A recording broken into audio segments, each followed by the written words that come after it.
Okay, everybody, welcome to Fat Kings Friday for, what the hell month is this? It's 4/24, 2015.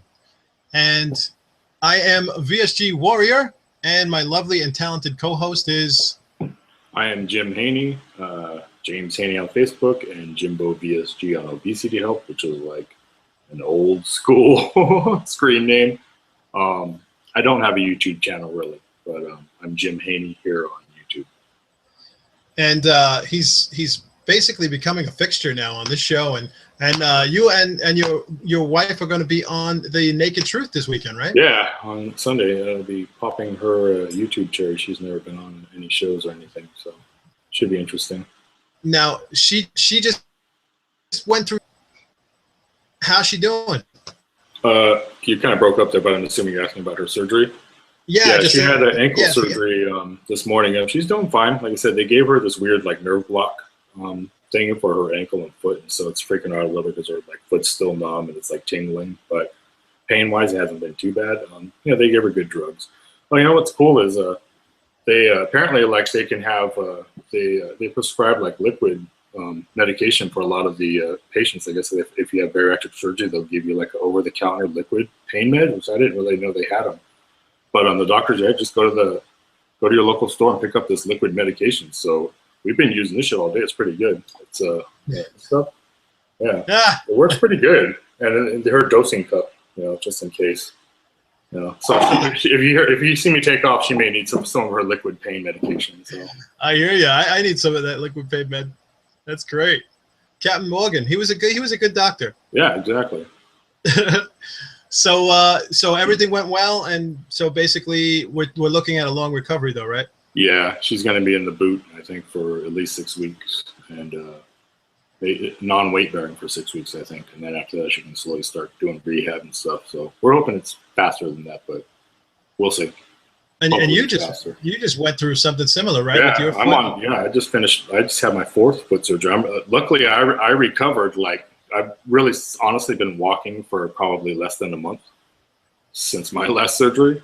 So wow. Like it's just in time for me to help her recover through her recovery. And so I still have we rented a wheelchair and all that. So I still have it. So basically she's using it now. So yeah. So you finally get to push her around. Yeah, pretty much. Yeah. Yeah. Just to order me around like I used to do to her, I guess. So if you watch the show, you know that Andrew and his wife and family are going to be moving. So he's dealing with that this week. So it's just me and Jim here tonight, and going to be talking about some misconceptions and some myths about the weight loss surgery. Before I get started with that, though, I just want to say I didn't leave an update this week. I've been kind of a little bit frazzled. My mom is having some health issues, and I'm really concerned about it. I had mentioned a while back that she had gotten this really sharp electrical stabbing, horrible pain in her head, and we've been pursuing it with neurologists and MRIs and stuff like that, and they're afraid it might be what's called trigeminal neuralgia, and it's a very, very painful disease, and it seems to be a very rare one too. It seems to be, everything I read about it, it affects less than like 200,000 people in the U.S. So I'm just throwing it out there because I know the community is pretty helpful, and if there's anybody out there who knows about it's called TN or trigeminal neuralgia, if you can just reach out to me on Facebook or here, send me a message if you have any experience with it or any suggestions. I'd really like to find out more about it. It's supposedly it's very, very painful, and it's actually called the suicide disease because it's so painful that in the past, without medications and stuff, people used to kill themselves. It was so painful. So that's, so I've been consumed with that. Not much of a loss. I did have what did I have? 2-pound loss this week. So, hey, we're moving and shaking. I had a 10-pound loss the week before, so I can't complain. Yep. So as long as it still goes down, right? As long as it goes down, yeah, I'm happy with that. So overall, that's pretty much my update for the week. So thanks for bearing with me, and thanks for watching. So let's get into the topic today. Oh, also, if you have any questions, we're for some reason the way Andrew has it set up is he has the live chat as we go, which is cool in some ways. But I also like seeing the comments after the fact. I wish there was a way to combine the two. But yeah. So tonight we are on the old school way, which is leave your comments and hit refresh. So I'm going to be trying to follow the comments while Jim makes the points here. Jim, as you know, I got to tell you, Jim, you're really educated and you're well versed, and I love having you on because you have a lot of facts, and you can't have enough of that. You know, Yeah, especially exactly. because of our topic tonight. There's a lot of myths. There's a lot of misconceptions. So why don't you take it away, Jim? However you want to start. If you want to go line by line, however you want to go. Yeah. Well, you know, so I've been in the community, like I said, for 7+ years, and I've done lots of research. And I think most people research. You know, most people I know have researched the different surgeries, the different types, what the differences are between them. But I think recently I've been in a lot of these, what do you call them, weight loss surgery groups, like on Facebook in particular. And there's just still a lot of like just misinformation about the surgery in general, the do's and don'ts before and after surgery, the differences between the surgeries. I mean, there's people out there that just don't know anything about what even what the differences between the surgeries are, what what you can and what you can't do after surgery with each different type of surgery, things like that. I used to run be a support group leader in California, and I do it here in Georgia also. And we get these questions constantly, all the time. And unfortunately, I'm in a hospital group, so it's run at a hospital. So I had to be very careful about what I say, as far as when they say, like, if someone's doctor tells them, oh, you can never have a straw, you can never drink carbonation for life, and things like that, I have to be very, very careful to tell them, well, you know, you should probably listen to your doctor. So I'm going to say it here. I'm not a doctor. I'm not a medical professional. But like I said, your doctors tell their patients things for a reason. And I think some of them are valid, but some of the points are just, they're just, it's just a myth. It's just bullshit, basically, you know. There are, for instance, so I'll go with, let's say, okay, so the whole straw situation. So straws are a lot of times considered a no-no, at least early out, for most doctors. And the reason why they do it is because I have one here. Actually, I'm drinking out of one right now. They don't want you to suck in the air from here to here, the column of air that's in here above the liquid. Okay. Because it can be quite uncomfortable, right, for a lot of people, especially early out while you're still healing. Your stomach's still small. Your pouch or your sleeve is very tight, even with a band. So that's one of the issues that a lot of doctors will say. That's the reason why they don't want you to drink with a straw. After you've healed up and you haven't normally, you know, you're kind of like on normal foods and all that, it shouldn't be that much of an issue. Some people still find it uncomfortable. And I guess what I would say is just use your common sense. I mean, if you drink out of a straw and you feel sick after, or it makes your stomach hurt, then don't do it.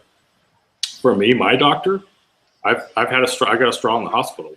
He was giving them out. He didn't, you know, he doesn't have a restriction on straws, you know, or carbonation really early out. Like I said, carbonation, if I were to drink carbonation early out, yeah, it would have made me feel uncomfortable and I would not have liked it. But it's the same thing, you know. Carbonation is not going to stretch out your pouch or your sleeve. That's another big misconception, is people will say, oh, well, the bubbles in there expand in your stomach, and say, okay, well, they expand in a regular person's stomach too. What do you think happens when you drink too much carbonation? Well, wait, you mean like we don't start floating to the ceiling like in Willy Wonka? Yeah, no, exactly. And you burp and you come back down, right? You do burp though, right? That's what happens. So, you know, busy lifting drinks. Yeah, there you go. So your stomach has two different valves, right? It's got one at the top, the esophageal sphincter, and it's got the pyloric valve at the bottom. So the gas is going to come out in one of those places, and usually it's from burping. For me, I burp if I drink carbonation, and for me, it's not an issue, you know. But like I said, there are a lot of doctors out there, and people will say, "Oh, it's going to stretch out your sleeve, or it's going to stretch out your." I'm in a lot of sleeve-specific groups, you know. Same thing with the pouch. People will say it'll stretch your pouch out. That's absolutely a myth. Not going to happen. There's never been a study done on that proved either way, and there never will be a study done on something like that. You know, they don't do studies on things like that. You know, first of all, it's the logistics of doing a real medical scientific study on something like that. It's just too difficult. You know, how do you get different groups in the control group and the people drinking the carbonation group and the people not drinking the carbonation group together? How do you watch them and make sure they're not drinking carbonation if they're not supposed to? or make sure that they're drinking a certain amount of carbonation. You know what I mean? And who's the control group? You know, there really isn't a way to do a study. So if they did anything, it would just be interviewing people after and asking them what they ate, what they drank. But even that's not a very accurate way, right? Because people lie. Most people aren't going to lie to their surgeon and say, I've been drinking beer and soda, you know, right after surgery, and that's what happened to my stomach. Right. You know, so total bullshit. That's a myth. It does not stretch. But as far as, let's say, your sleeve stretching, that is actually a fact. Your sleeve is meant to stretch. It's called maturing. It usually happens about a year to 18 months after you've had surgery. It's supposed to increase in capacity. That's normal, absolutely normal. And yes, it does. Whatever you want to call it, like I said, they use the term maturing usually for your dilating or maturing your sleeve. That's absolutely normal. So that's why for, let's say, the first 6 weeks to 6 months, your capacity will be really small, right? I mean, I remember eating for the first, probably 2 to 3 months, your stomach is still healing and it is still swollen, and especially at the staple line. So you're going to have much less capacity, right? You know, so you've got a hose basically for a stomach at this point, and the hose is now swollen on the inside, so it has less capacity. That's why early out people are like, I can only eat 1 bite of this, or 2 tablespoons of this and I'm full. It's like, okay, well, that will last for a little while, but trust me, eventually you'll be able to eat 3, 4, 6, 8, 10, 12 ounces, right? And that's normal, perfectly normal. Depending on your doctor and how big he makes your sleeve, and depending on how big your stomach is to begin with, naturally. Your stomach size isn't just determined by the bougie size, right? Which is the tube they stick down your throat, and that's how they size your sleeve, right? They stick this tube down in there, and then they use it as a guide for the staple line, right? Right. Well, so there's always a discussion of, well, a smaller bougie is better. So 32 bougie, which is one of the smallest. They also use 28. That's very rare. I don't think a lot of doctors are doing that anymore because there's too many issues with strictures and people not being able to eat food after. So the standards right now are usually in the 32 to 42 French bougie range size. And they've done French bougie. French size. So they've done studies that show, and that's basically, so you look at this pen, that's about the size of what the bougie is. That's a Sharpie is probably about a 36, something like that, right? Because if you look online, there's a lot of times there's a chart that will show you that basically what the sizes look like. But the difference is, it's a technique with doctors. Some doctors don't staple very tight around the bougie, right? So your stomach may be a little bit looser. Some of them get right up against it, pull the stomach tight, and then staple, right? So that's going to be a tighter stomach than somebody else who doesn't. The doctor doesn't do that. Now, is there any? I don't mean to cut you off, but I got a question regarding that. Is there anything to the concept or what I've heard about the fundus? If they don't take enough of the fundus away, that's okay. Yes, and I was going to say that's another way that your stomach can actually stretch out. There are some people who get their sleeves that are improperly made. So if the doctor screws up, I guess is the best way to say it. The fundus, which is the larger curved part of your stomach that is removed. If they leave too much of that at the top, that part it's called. There's a term called hourglass syndrome, where your stomach is now shaped like an hourglass, right? So at the bottom there's a lot left, at the top there's a lot left, and then in the middle they got a narrowing right there, right? So food comes in, it stays in that top pocket and sort of stretches that out. And that is the stretchiest part of your stomach is the fundus, right? So if a large portion of that is left behind, it can absolutely stretch back out. I know people who have had that done, and it's like I said, it's basically from what they call a botched sleeve job. They go somewhere, the doctor screws up, and then they get their the imaging done, right? And where they do that like a swallow evaluation and stuff. Right. And I'm surprised you didn't make a reference to the swallow. Yeah, I'm trying to be. Anyway, so and you can see, I remember people that I know on like Obesity Help and these other websites where they'll post what their images look like. You can see the stomach is really big at the top, narrowing in the middle, and then big at the bottom. And they're like, I can absolutely eat a whole, I can eat 4 or 5 pieces of pizza, and we're like, how do you eat that much? And it's like, well, that's why. Hello, they're like, I feel like, you ever hear people say when they first had surgery, I feel like I haven't had surgery. It feels like I can still eat a lot, or I can do this. Some people can still eat a lot, and that's one of the reasons why. Is if there's a screw up and it was made improperly, their sleeve, then yes, absolutely can stretch out. But that's why I said the information is, like I said, what people need to know is that don't be freaked out if, 3 months out of surgery, you can eat 2 to 3 ounces, and then 12 to 18 months out, you can eat a cup and a half, 12 ounces. And just people freak out, how come I can eat so much now? It's like, because that's supposed to happen. You can't live off of, if I were eating the amounts of food I ate 2 months out, I would be eating literally 2 bites of eggs. I could eat 2 bites of scrambled eggs, and that was it. I was full, but I had to eat. I was eating like, every hour pretty much to eat that much, because it was, how do you get enough food in? You have to supplement with shakes. We're not meant to supplement with shakes for the rest of our lives. You have to be able to get real food in, and real protein from solid protein, meat. So maturing is just part of the process. It's going to happen, so don't freak out. I mean, exactly. I'm like 5.5 months, and I think I could probably eat just a little bit more than I did before, but not too much. Mm-hmm. But again, I'm still young, so. Right. And even that's going to be different for every person, because like I said, so there may be some people their stomach is, let's say it's made by the same surgeon, they have the exact same bougie size, same technique, everything, right? But let's say somebody is 6'5" and their stomach's a little bit longer. Well, obviously they're going to have a little more capacity, right? Because their stomach's a little bit longer. Although I don't think stomach length really has anything to do with height, because I think I know some people that were shorter that have like a longer stomach, so depending on what your own anatomy is, you may be able to fit 2 or 3 more ounces more than somebody who's had the same doctor, same bougie size, same technique, everything, right? So it's a very individualized thing.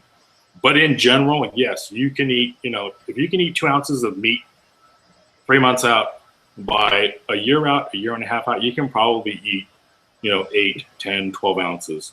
And that's, like I said, it's perfectly normal.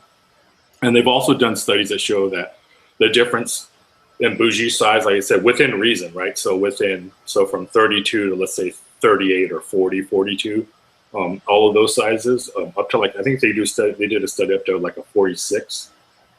They say there's really absolutely no difference in the weight loss or the success rate or long-term success within those ranges. I think years ago, they used to do, like I said, my doctor's been doing the sleeve for probably 14, 15 years now. He said early out, they were doing 50 to 56 size, even up to a 60 size bougie. And he found that, yes, they were having lots of stretching of their sleeve after that, because they were leaving so much of the fundus behind. So he tried to standardize his practice by going to a 32, and that's what he uses. But, like I said, so within reason, I hear people say, oh, well, I have a 32, so mine's smaller than yours, so I have more restriction. And some people say, oh, well, I got a 42. Does that mean I'm going to be able to eat more than you? I'm not going to be successful? Absolutely not, because there really is no difference. They said the studies show that as far as weight loss, restriction, things like that, one really doesn't have anything to do with the other. If you're going to be successful with it, as long as you have some restriction, obviously, if you can eat, like I said, if you can eat 3 hamburgers in a sitting, there's probably something wrong, Right. But generally speaking, if you've got some restriction and, if you maintain that restriction for, 2 years, then that's probably what your restriction is going to be for the rest of your life. Me personally, that's what I find. I can probably do, for instance, today for dinner, I had a small chicken thigh, so maybe 4 to 5 ounces of meat, and that's it. That's all I ate. That's all I can eat. And, I'm 5.5 years out. So, yeah, so I think it really, again, it seems to always come back down to the skill of the surgeon and how important that is. Yeah. Well, I would say as far as technique and actually, the technical aspects of the surgery and doing the surgery and the success of your surgery and all that, right? But like I said, my surgeon basically told me, he said, once I sew your ass up, it's all on you. Wait. You're either going to be successful or not. Huh? Yeah. He sewed your ass up? Well, actually, that would make me gain weight, right? Yeah, I think you'd be in trouble, Jim. Yeah, but and he's like, it's going to be on you. He says the restriction and everything's yeah. only going to take you so far, No, true. Yeah, true. Yeah, obviously. Yeah, that's what I mean. But I mean, I just meant in terms of like, if you're worried about the fundus expansion and all that stuff, if you have a good surgeon who does it technically correct, right, you should have a normal restriction for a certain amount of time, and then a maturing, and it's fine. Right, absolutely. So I mean, I do hear sometimes people talk about getting a revision for a sleeve that wasn't cut, or getting re-sleeved. Yeah, what do you know I've about heard that too. There are doctors that do that. But I do. Yeah. So so what I've heard is that yes, that they will re-sleeve people if there was, like I said, there was a mechanical issue with the actual, the sleeve was made improperly to begin with. But from what I've seen, when people gain weight, it usually isn't from the size of their sleeve. It's usually from what they're eating, not how much. Like it is with any surgery. It's the same with a bypass or a band or any of DS. It's not so much how much you're eating; it's what you're eating. Because I could eat. Let's say I did have a big sleeve, right? Let's say I have a friend actually who can eat probably 3 times what I can eat. Okay, and he's also 5 years out. He is absolutely still successful. He has not put on that much weight at all. He's had a little, maybe 10 pounds weight gain or something. I put on more than that. And he's maintaining more than 200 pounds weight loss. But he works out a lot also, okay? But he doesn't eat he's not constantly putting junk in his, his system. So, he's watching himself.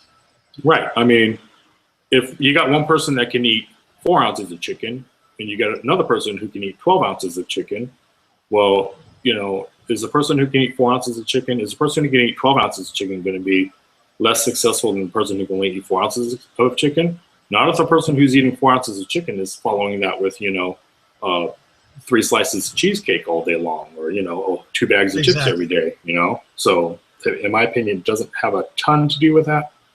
Like I said, there are rare cases. I know a lot of people who've revised. If you're going to revise, a lot of people do revise. Sometimes they will revise to like the bypass. But like I said, it's a little bit different of a surgery, obviously, and you're still going to get the malabsorption at least for 18 months for the bypass.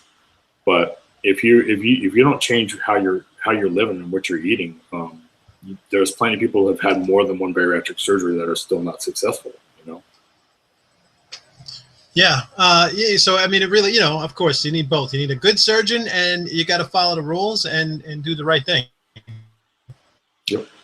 It seems to always come down to those two things. So I just want to give a quick shout out to some of the people that are watching. We got the usual suspects. We got Jennifer Bleacher, Teeny Tiny, thanks girls, and a lot of people are saying prayers for my mother. I appreciate that. Well wishes. And we got Pete Sleeve Rocker himself, and Rob, and of course Mrs. Haney herself is watching too. So we probably look like weird purple creatures or something with all the pain meds. Yeah, exactly. She'll probably be commenting pretty soon that she needs another dose. It's Christine, right? Your wife's name? Christian. I'm sorry. That's right. How could I forget that? Yes, Christian. All the best. I hope you feel better soon, and and hope you have a speedy recovery. I'm glad your surgery went really well today too. So, all right, Jim. So, what else? What do you got? What other? Let's see. What else? So I also it's funny that you hear, and these are people that just they just don't know. I mean, they come into let's say a seminar, right? They come into a support group and they're like asking, and people are talking, and even people who've had this surgery and they're like they're only like 2 weeks out, and they're like, wow, I'm struggling to get, and you've had this experience, we've all had this experience, I'm struggling to get in 300 calories. It's like I'm drinking a protein shake a day and it takes me all day to drink it. I'm trying to eat, like some eggs and some cottage cheese and all these different things. They're like, I only hit 400 calories today, right? And you've probably experienced that. I think most people early out have experienced that, right? I'm still probably at like 700-800 calories. Right. And people are like, how do you gain weight back how do you have regain if you can only eat?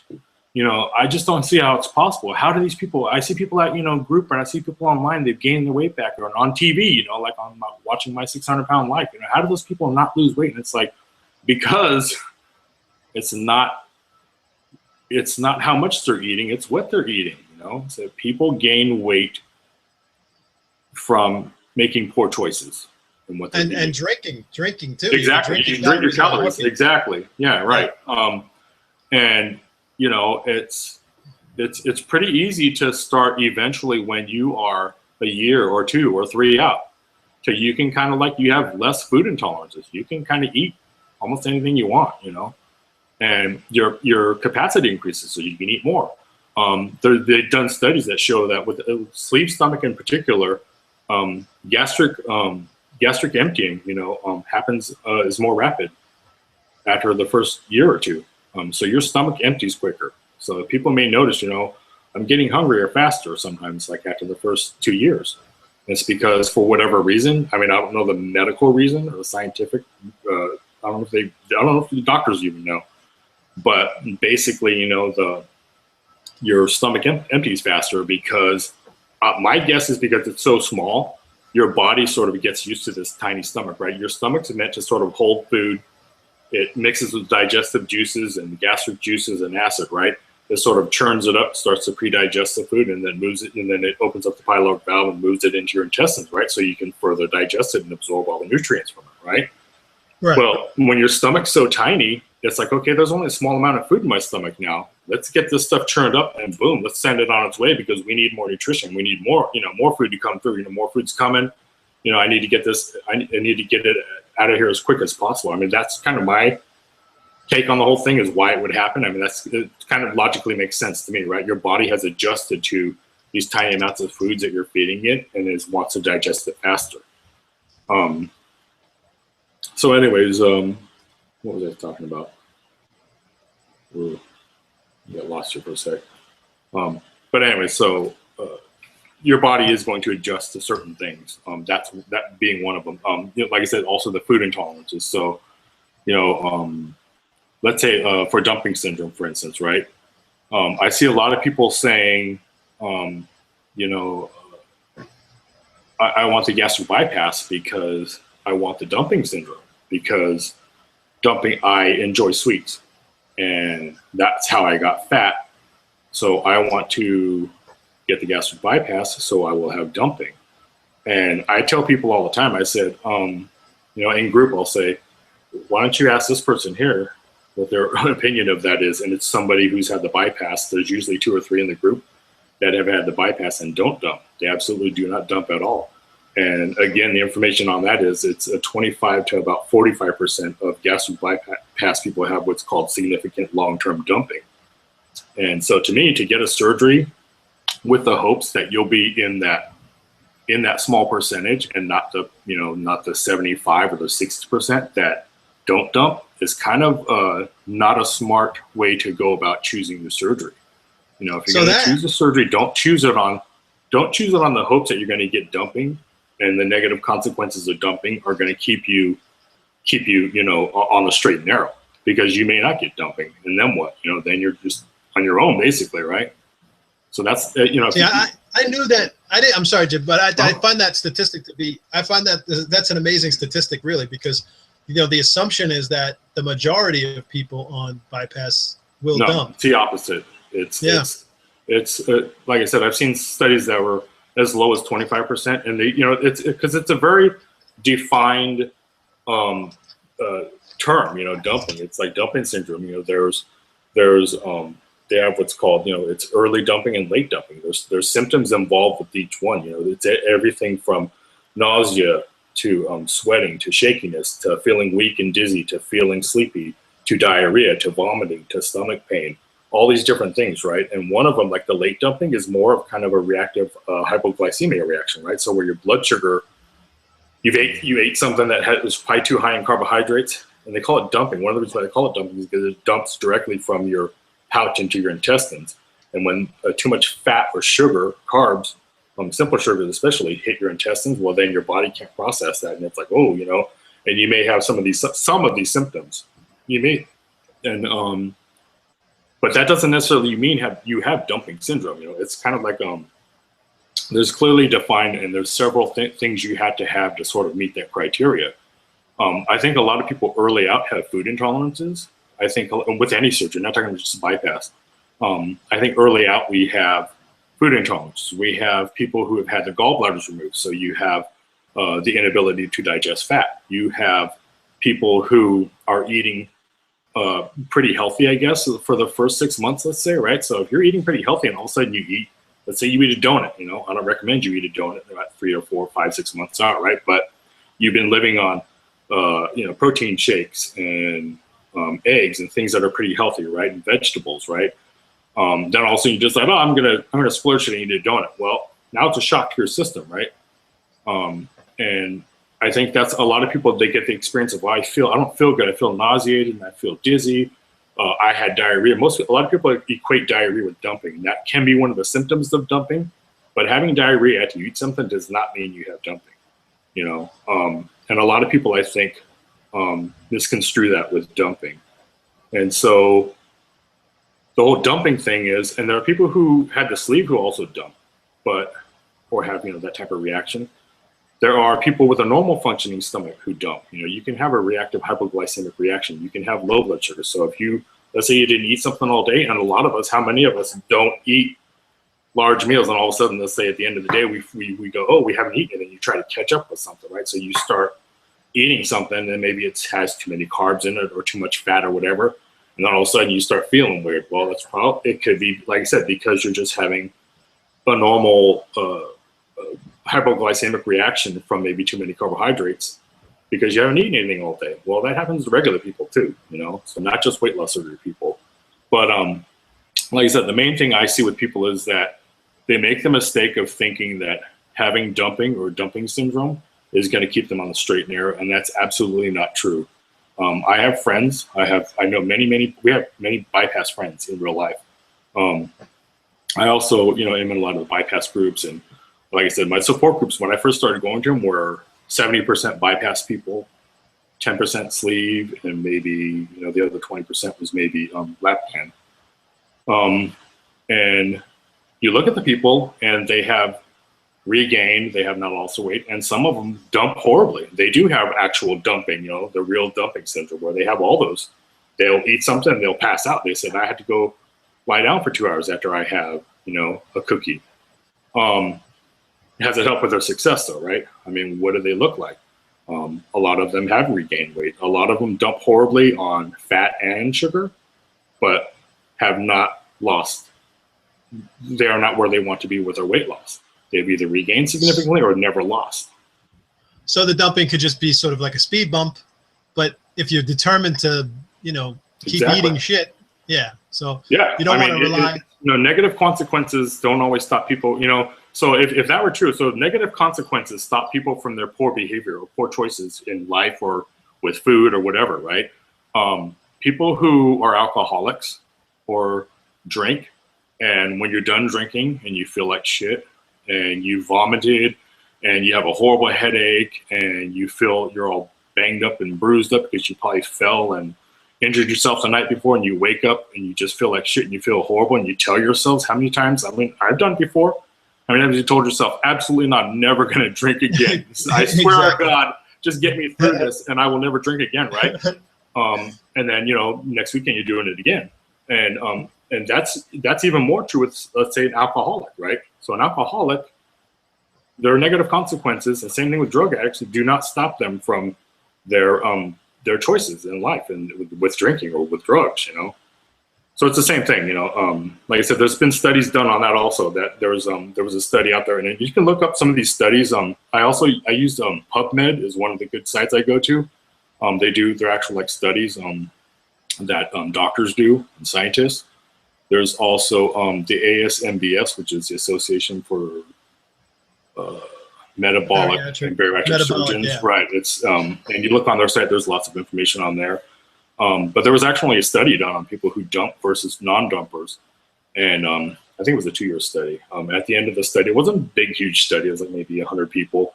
So at the end of the study, they basically found out that the weight loss, if you want to call that the success part of the surgery, right? The success of the weight loss between the two groups was basically the same. There was no difference between the weight loss with people who did have dumping and people who did not have dumping. So, you know, like I said, I tell people, do not get a surgery based on the hopes that you're going to get dumping. Because number one, you may not get dumping. Number two, if you get it, is the dumping going to be enough to keep you from your poor food choices? And the answer is absolutely not. It's not enough. And that's, like I said, studies prove that. And ask people in person. I mean, I would say more of my bypass friends do not dump than actually dump. And the ones that are successful may be people who don't dump, and they're extremely successful. So, like I said, if you're going to get the bypass, get it for a different reason. Don't get it because you've got.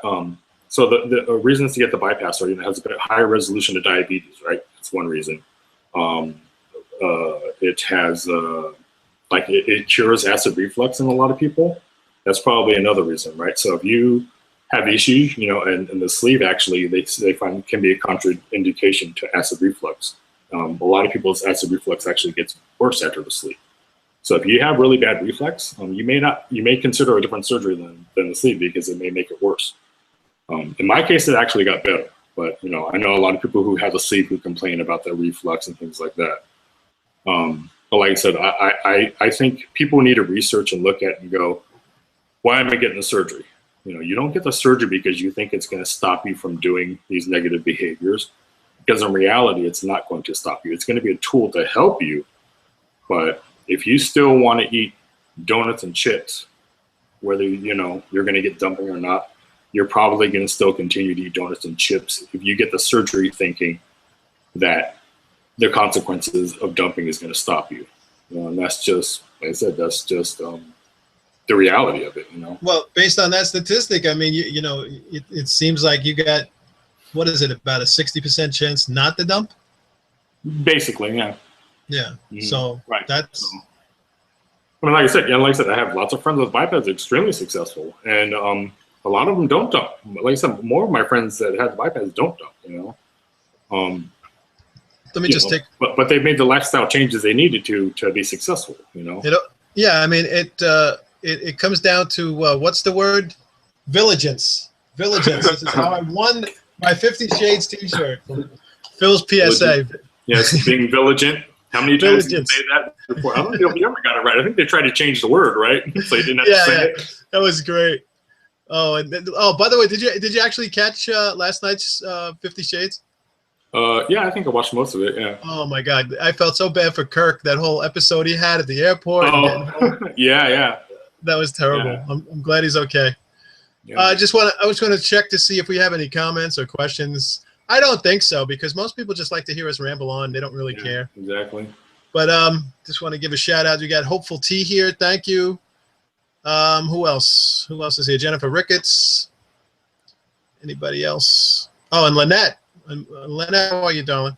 All right, I don't see any questions, so I guess we'll just keep on going. I mean, these are all very good ones to talk about, and I hope that newbies will really take some of this to heart. And again, some of it will apply to where you are in your journey too. It's some Absolutely. of these things. When you're first starting out, yeah, they are. Like for me, for instance, one thing I'll talk about that I'm really recently discovering is I was so adamant. I was given a 15-minute before food, so no drinking for 15 minutes, and then no drinking for 30 minutes after. So I was given a 15-30 rule, but I've heard all kinds of crazy ones, 45, half hour rule. So I'm beginning to discover now that I can pretty much drink right up until I eat. Right.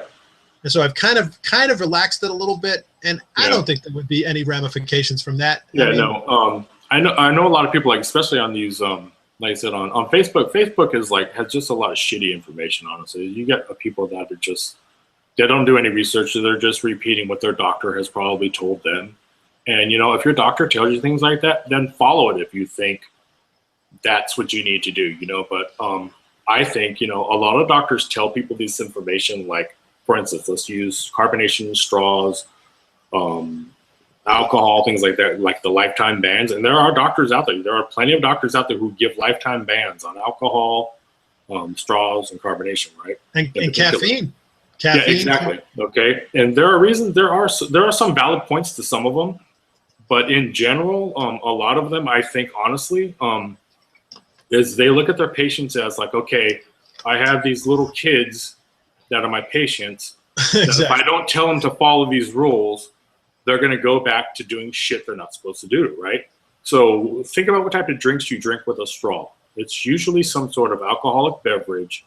It's a milkshake. It's a coffee type beverage, and I don't mean coffee like just straight coffee. I mean like a frappuccino type shit that's got 400 calories and 75 carbohydrates and a bunch of fat, right?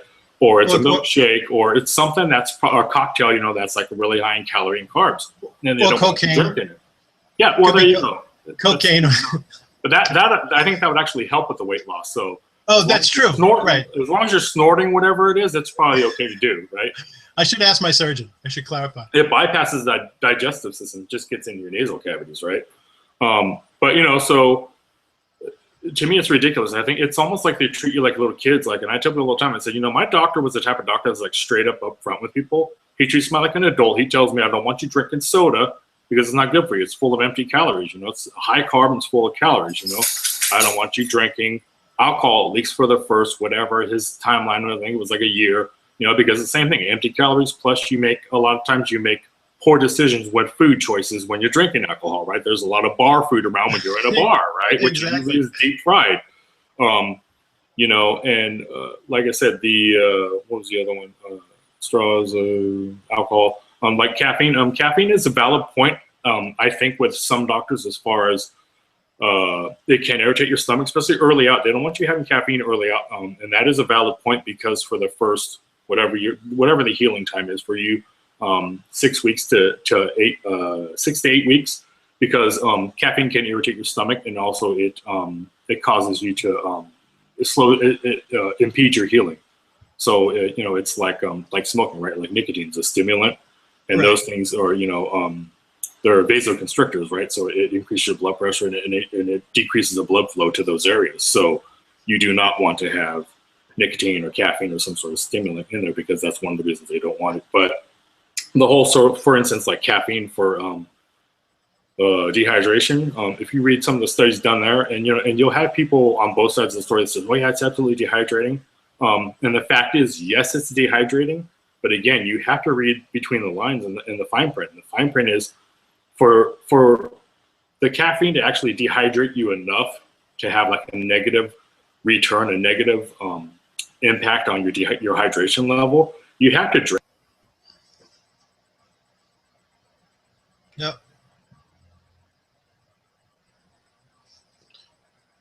Oh, I think we lost you, Jim.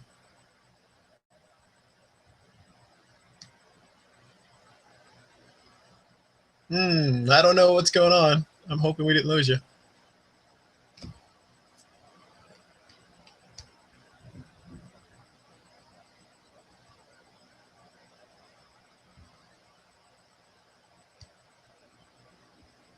I don't know. I don't know if I'm still on or he's out.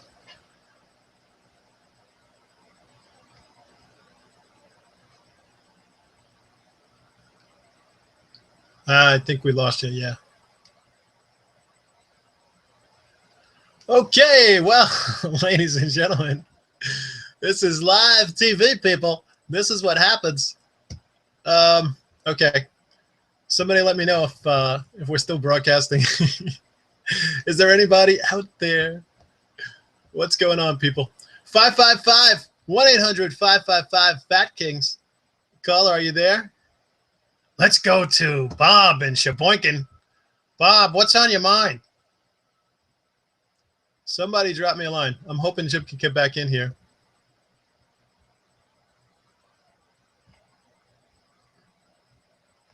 Let me just pop on here. You're gonna like look up my nose. Hang on a second. Oh yes, it's 3D. Let me see if I can find out if we're actually still on the air. Well, I thought it was an interesting show. What did you think, Water Bottle? I thought you could have had a few more laughs. Okay, let's see. Are we still on the air?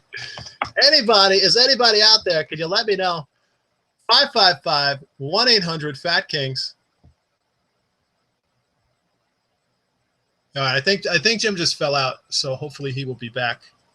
Let me just take a look on Facebook and see if I can get Jim back in here. It is the same link, so I'm hoping that he will click on it. So anyway, continue a little bit with my update.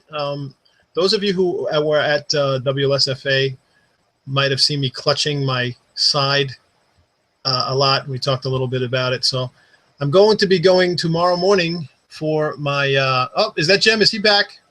Well, I'll be doing my gallbladder test tomorrow, so I will keep you posted on that. Mr. Haney, are you back with us? I see your picture, but I don't hear you yet. Okay. So, slow and steady. I'm beginning to see. Wait, I hear him. Jim from Ho-Hocus. Are you there? I can't connect right though. It seems like. I see your picture, but we have your audio, but not your visual. You want to try to leave and come back? All right. Yeah, I'm gonna try to leave and join the hangout again. Okay, cool. I'll be right back.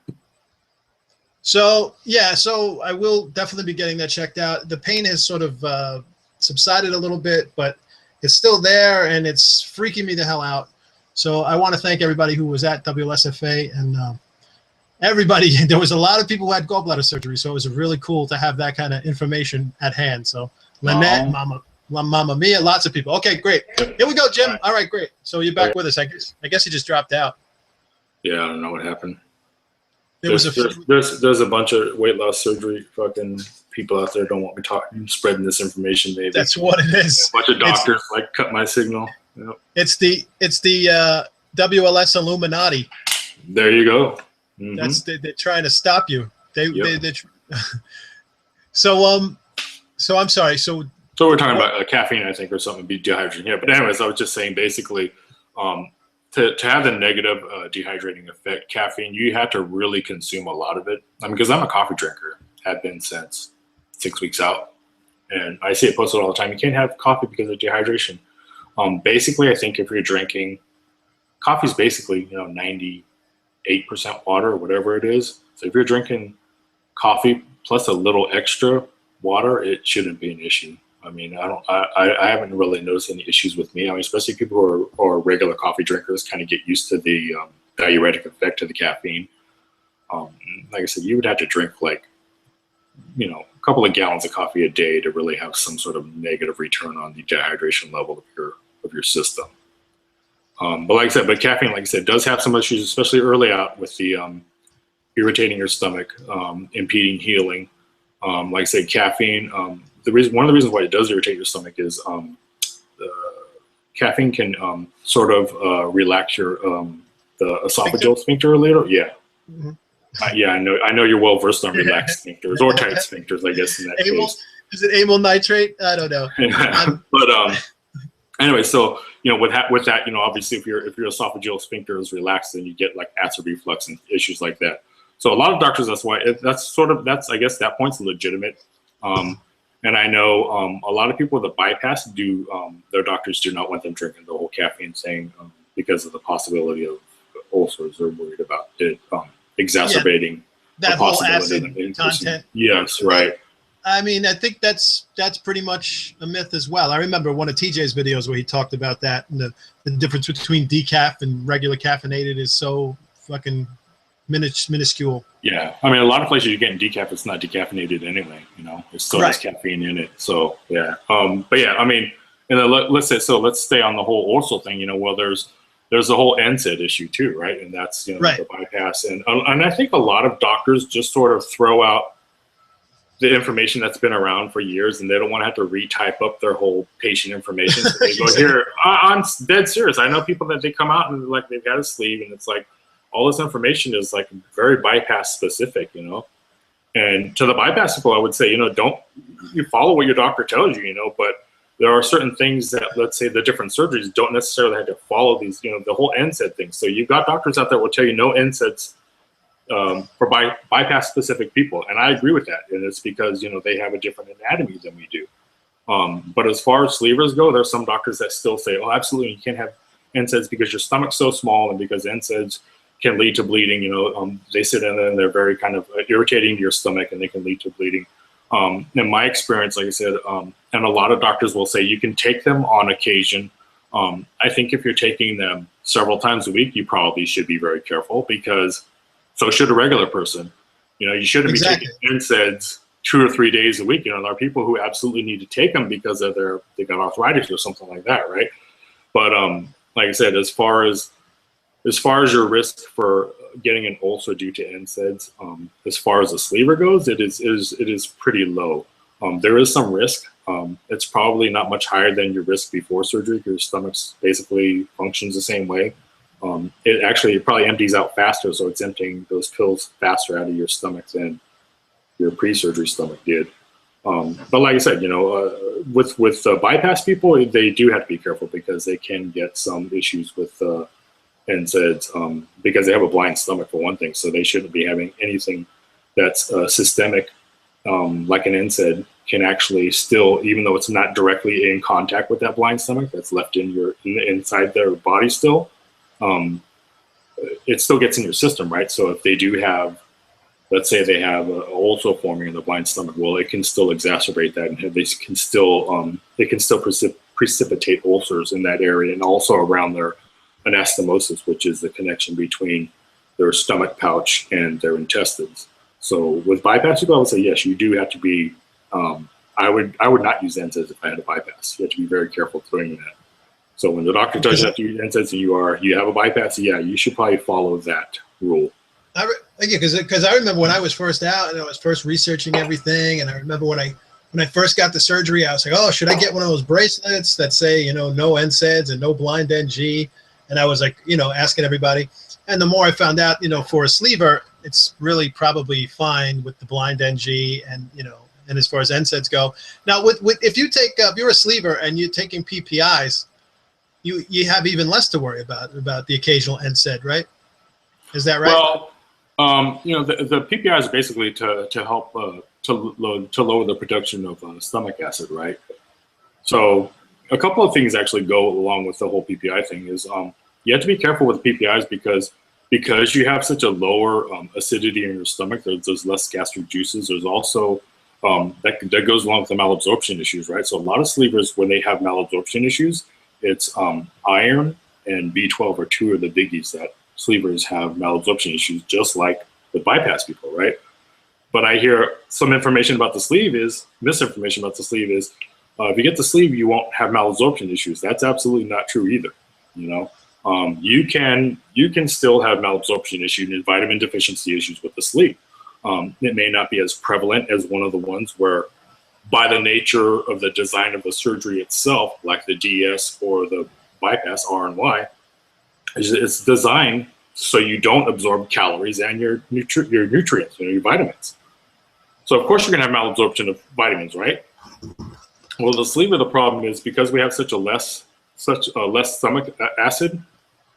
Things that, like I said, that you need some acid to absorb, like iron, and there's also there's something in your stomach that your stomach acids produces that's called intrinsic factor, and that's what you need to absorb B12. And so things like that, because we have such a small amount, that is what you're probably going to be deficient in, at least with the sleeve. I know people that are iron deficient, a lot of people that are iron deficient and B12 deficient, and also calcium. But like I said, so the latest information with AAS and BS is sleevers should follow the same vitamin regimen as bypass people, basically, just to, and of course, obviously by eating, right? I think the best way to get vitamins is, I've never been B12 deficient because I eat a lot of meat, things that have B12 in them, meat and eggs and things like that, and green vegetables that have vitamin B12 in them. And a lot of iron, obviously, too, especially with red meat. But again, like I said, the reason why we still, even if you eat properly, you're eating such a small amount, and because your stomach is not that acidic of an environment anymore, especially if you're on a PPI, that you can have issues absorbing the nutrients you need from your food, Yeah, I mean, I think it's important to try, but it's I think I follow You're don't seem breaking to up. be and all that the supplements, and I think I keep on that. So Yeah, I didn't catch all that because you're breaking up. But oh, sorry. Basically, do the right. Oh, okay. Did you lose me again? yeah, you froze there for a sec. How we doing now? Can Yeah, you hear me now? sound fine. Yeah, you're frozen, but I can hear you. But you're kind of like just there you go. Okay. I'm You're just all right saying, now. take your vitamins, people. Take Yeah, care of exactly. yourself. So what else we got, Jim? I don't know. I can't really think of any. Those are the ones, like I said, those are the ones that I like to see all the time. Just those, mainly those ones, like I said, especially with the whole stretching and the carbonations and gum. Oh, gum's another one too. Yeah, I heard the gum one too. Yeah, well, gum is, so again, it's specific to the bypass because they don't have a pyloric valve, right? So if they swallow gum, their opening is only about, I think it's about 1.5 centimeters or something. So it's about, half an inch big. That dumps their food from the pouch into their intestines, right? Well, if they do swallow a piece of gum, they can actually block that opening, right? And so with sleevers, what do you think happens? Well, what happens when a regular person swallows gum? Well, it passes through and you poop it out, right? So that's not an issue with the sleever as far as swallowing gum. I mean, to me, it's ridiculous to say, oh, you can't chew gum anymore because you might swallow. First of all, I can't remember the last time I accidentally swallowed a piece of gum, probably when I was a kid. But yeah, it's not an issue. It's not like it's going to block it. Because I've heard people say, oh, if you swallow your gum, you'll have to have it surgically removed. And I'm like, no, that's absolutely not true. It will pass through your poop, basically. Yeah, poop. That was for me too, Peter Griffin. So there you go, baby. I just want to say, Jennifer Bleacher talked a little bit about getting iron infusions. And I just want to say, hey, Jennifer, I'm glad you're doing okay. She had a little bit of a scare in the hospital the other day. I'm glad she's doing okay. Yep. And also, I wanted to give a shout out to Sleeve McQueen. Monica, congratulations on your surgery. She just had the surgery the other day, and she's doing good. So just wanted to give her a shout out too. And I was looking for any questions. Not really any. A few comments here and there, and a lot of people wishing me luck with the gallbladder. I appreciate that, guys. And so, I mean, I guess I guess we both have some stuff going on at the house and some women who need us, so we won't go too much longer. Yeah. But like I said, I think the main thing for people to know if they're looking into the surgery is really do your research. Find out what you want out of the surgery. I mean, what type of lifestyle you want to lead after. But like I said, absolutely do not choose any surgery, based on what you hear someone say it's going to do or not do for you. You hear somebody say, "Oh, you need to get this surgery because you'll dump." Well, don't listen to that information. Go research it for yourself. Find out. I recommend everybody go to a local hospital support group and talk to the people who've actually had the surgery that are a year, 2, 3 years out. And don't listen to when people are like newly out from their surgery, at least like the first 6 months to a year, they're like, oh my God, it's amazing. I love my sleeve. I love my bypass. And then after, people that have been 2 or 3 years, they sort of give you the truth and go, okay, well, yeah, it's great, but this sucks about it. Or, and as I tell people, like my famous line always is, the great thing about the sleeve is I can eat anything I want. The bad thing about the sleeve is I can eat anything I want. I don't have any food intolerances at all. And I know a lot of people with the band and the bypass that do have food intolerances. I don't. So it's basically, like I said, it is on me. If I want to eat a bag of chips, I can eat a whole bag of chips in one sitting with no issue. And that's another small thing too. I just wanted to mention is people will say, "Well, you can't eat that much, so how can you gain weight?"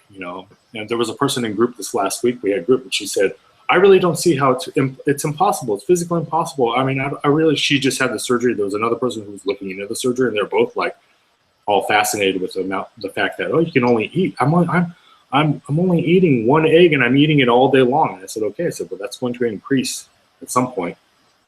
I said, and she's like, they couldn't understand, how can you gain weight if you can only eat 1 egg a day? And I was like, because eventually you're going to be able to eat more, number one. Number two, eventually you're going to be able to eat cake and cookies and donuts and, you know, French fries and things that are extremely high calorie, you know, and high carbohydrate. And drink. I mean, you could sit there and drink 2,000 calories if you tried. Oh, easily. I mean, like I said, you know, you go have a big, smoothie or something. Some of them are, 700-800 calories. You know, a Starbucks drink or 400 or 500 calories. Yeah, go have a vanilla milkshake. Yeah, nice. just don't drink that Starbucks drink with a straw, because that makes it work. Then you can't have it. If you just drink it like straight out of the cup, it's okay to have. Right, it's perfect. Yeah, there's no calories unless it comes. Oh, this is carbonation, and I'm drinking it with a straw just to prove a point. This is my A&W 10 calorie. They're pretty amazing, actually. They have just enough sugar and they make them taste good. You always make me want to break the rules, Jim. You always make me want. I'm not saying break the rules. I'm just saying, when someone tells you you can't do something, I guess I've never been one to just sort of blindly follow someone's advice or someone's information until I look into it and research it myself and use common sense. If I was drinking from a straw right now and it made me feel sick and I kept vomiting, I would probably stop using the straw and I would just drink it straight with, out of the can or whatever. It's I like that old wouldn't joke. be doing that much, huh? I went to the doctor and I said, it hurts when I do this. He said, don't do that. Don't do it anymore. There you go. I mean, it's pretty straightforward. I mean, some of the things, again, so if anybody's watching this and you're a newbie, your experience, I mean, I know for myself, when I was first, the first few weeks, you're like, how on earth am I going to drink that much? How on earth am I going to ever eat that much? All that is temporary. It's going to change. And I know full well, based on so much, information from the veterans like you guys, that it's all temporary and it's going to change. And I think the best thing to do is to really start to train yourself now during this little quote unquote honeymoon phase and really get into those good habits and, use it to the maximum that you can, which is why I decided not to drink right now. I don't even drink coffee. Like I'm living like a monk-like existence to try to get as much off during this honeymoon period, because I know it's going to get harder. It's going to get harder and harder. And, so that's my best advice to everybody is to just, keep working it. Living that Spartan lifestyle, huh? That's what I'm doing. Yeah. And I'm probably just going to go off the rails and because eventually it's going to be Caligula, in like 3 months. So, it's gonna be but all like out. I said, and so what were you talking about? So like, I guess I wanted to mention also, I don't think we ever finished the whole discussion about the eating and drinking and things like that at the same time. That's another. Oh, right, yeah. So it's specific for the bypass because, like I said, because they don't have a valve stopping the food from going through, you can push food through by drinking too much liquid. And then you don't stay full. You're not full after you drink. If you're drinking and eating at the same time, you're not going to stay full with the bypass in particular. With a sleeve, it is partially true. So with a sleeve, like I said, because we have a pilot valve, I tell people think of it as like a sink, right? So you stated earlier about you used to wait 15 minutes or half an hour. I drink up until 10 seconds before I have a meal, because it goes straight through. When your stomach's empty, your pyloric valve stays open a little, and liquids drain. There's cells that sense like what's in your stomach, and your stomach itself has sensors that kind of, nerve endings and things that go, oh, there's liquid in here, or there's a slurry in here, which is like a mixture of the liquid and like sort of semi-solid things, or there's a solid chunk of protein in here, Once it senses that there was something like a solid chunk of protein in there, the valve closes up, and it's meant to close up so it can mix the gastric juices with the meat and sort of help dissolve it, right? So it will shut down when you have meat or something solid in it. If you're eating potato chips or pretzels or something, it kind of stays open a little bit, and you can kind of still eat and drink that, and it kind of pushes it through faster. Again, the gastric emptying happens real quick when it's kind of like a slurry, like a liquid, kind of liquefied food, right? But I challenge anybody who says, oh, well, if you eat and drink at the same time with the sleeve, you'll push the food through. It will speed some foods through. Like I said, like let's say it was potato chips. And by the way, you're not supposed to eat potato chips for your newbies out there. But I challenge anybody who's had a sleeve in particular, eat 3 or 4 ounces of chicken and then try to slam a glass of water. You know what's going to happen? The water's going to start backing up. And the reason why is because, like I said, because that valve is now closed because there's solid meat in there. So now you've got, instead of a sink that kind of slowly drains, like your stomach would be empty, now you've got a clogged sink, and then you're pouring liquid on top of it. What happens? Well, you know, the liquid rises and it goes up through your esophagus. And that's why a lot of people, when they get the foamies and those type of issues, is because they've either eaten too much or they've ate something, drank right after it, and it sort of backs up.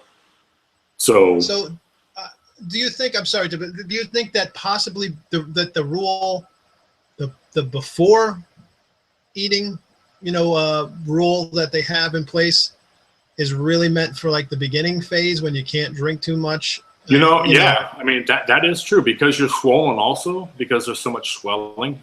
Even if you eat a small amount of food and you try to drink right after, it's not gonna feel so good. You know, you're gonna feel some discomfort.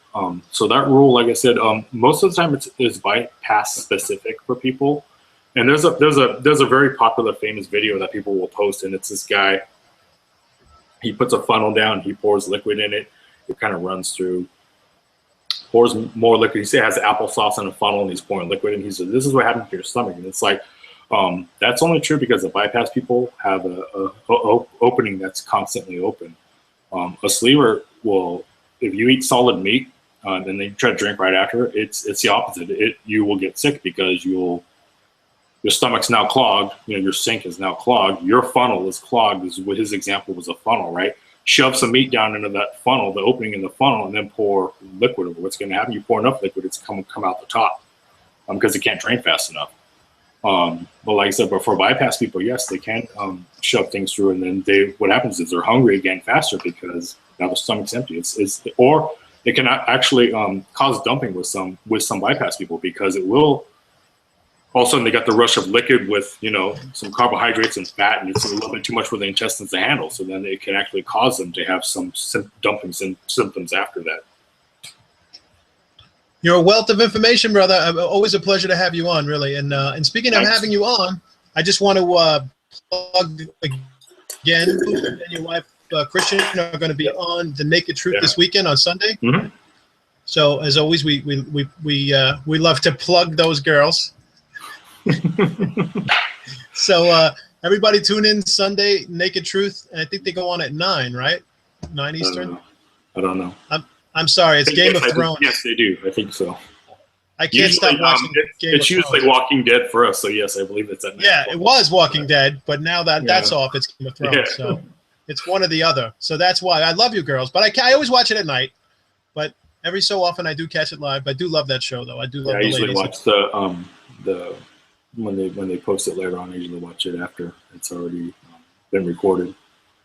Oh, you know what I wanted to say, Jim? Also, if you could do me a favor at some point, I know you're busy taking care of your wife and everything, but if you could send me a link to like some of your preferred sources of information. Okay. I'd love to put it in the description below in case for future reference if some newbies want to watch this and then have a place that they can go. I think it's good for everybody to have a place to really get some hard factual factual information. So anything else you want to add, Jim? Nope. All right, so I guess that's going to be it for tonight. I want to thank everybody for stopping by and hanging out with us, and for anybody who watches it later, thank you very much as well. Yep. And don't forget to watch the boys and girls over at 50 Shades of Maintenance. We love them, even though our lawyers are still negotiating stuff. Still in negotiations, yeah. Yeah, it's getting crazy. It's getting heated, but I think we're going to reach a settlement real soon. Okay. So hopefully we will. But thanks a lot, guys. So and hopefully next week we should have Andrew back in the Pink Palace. And, cool. We'll take it from there. But thanks a lot, Jim, for the last couple of weeks. No You've been helping us out. Yeah, we really thanks for having me on. I think I'm going to have to go. My wife needs her medication, so go on here pretty quick. Excellent, Jim. You want to plug your Facebook one more time? My Facebook? Or anything else? My Facebook is just James Haney on Facebook. We also have a group that we started. It's a Facebook group called Life After Goal, Now What? And it's a type of a group where just kind of people that are you don't have to be at goal, but like people that are further out than just the newbie groups, you know, because a lot of the big groups are all for most of people like either looking into surgery or have just newly out. And we kind of like started this whole group just because we got tired of all the the people, you know, talking about protein shakes, and it's kind of very monotonous, same things over and over again. We wanted to sort of another group for people that are a little bit further out and have, you know, a little bit more life living with their weight loss surgery, you know, under their belt. And so it's called Life After Goal. Now what? If you're my friend, I can probably just add you to that. I mean, if there's people out there that wanted to do that. Yeah, by all means, add me to that because, you know, I'm getting there. I'm closing in. I'm hoping to get there in, you know, in about, I don't know. Let me just tell you, it's also a place where there's no judgment. It's one of these sort of judge-free zones because a lot of the groups are very judgmental about if someone's imbibing in alcohol, perhaps, or the occasional cheeseburger or cupcake. It's kind of a place where we openly discuss things like that. We don't have any issues. Nobody's going to call you out. And there's no food police or alcohol police on these on the sites because I'm the admin. So, you know, that would be kind of calling the kettle black, right? If I were to. Oh, exactly. Oh, I didn't realize. For eating, how dare you eat a cupcake? You know, I just had one, you know, earlier this week. So. Yeah, I mean, if you're a maintenance man, you know, that's that. Now you're going back to like the real life and the real struggles, you know, that goes through. You know, so that's cool. I didn't realize you had that group. So what was it again? It's I hit goal. Now what? No, Life After Goal. Now what?